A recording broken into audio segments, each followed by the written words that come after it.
ఏ పనైనా కూడా చేయాల్సిన టైంలో చేయాలి. అనవసరమైన టైంలో, ఈ టైం గాని టైంలో చేయడం అంటే నాకైతే భలే కోపమొస్తదనమాట. ఇంతకీ ఎవరికి చెప్తున్నావు ఏందక్క అంటారా? ఇంకెవరికండి మీ బావగారికే చెప్తున్నాననమాట ఈ మాటలన్నీ గూడాను. ఇంతకీ ఎందుకొచ్చిందంటున్నారు ఈ మాట? ఎందుకంటే పొద్దున్నే లెగంగానే ఇంక ఫోన్ పట్టుకుంటాడనమాట.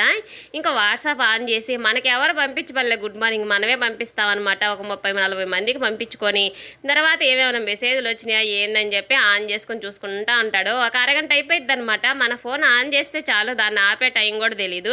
ఇంకా దాని దగ్గరే అంటున్నాను. అవసరమైనప్పుడు చెప్పాలి, అనవసరమైనప్పుడు చెప్పకూడదని చెప్పి. ఇంకా పొద్దున్నే పనంతా ఆపేసుకొని చెప్పాల్సిన అవసరం లేదని నేను అనుకుంటాననమాట. నేను మీ వీడియోలో ఒక్కటే గుడ్ మార్నింగ్ చెప్తానండి. లేకపోతే ఎదురుగా ఎవరన్నా వచ్చి కనిపిస్తే గుడ్ మార్నింగ్ చెప్తాను. అది పనిగా వాట్సాప్‌లో మెసేజ్‌లు పంపించడం అలాంటివి అయితే అస్సలు చేయననమాట. ఎందుకంటే మన పని వేస్ట్ చేసుకొని ఇలాంటివన్నీ పెట్టుకోవడం ఎందుకని చెప్పి ఇలాంటి పనులైతే అస్సలు పెట్టుకోను. అందుకే నాకు పని ఉదయాన్నే అయిపోయిద్దనమాట.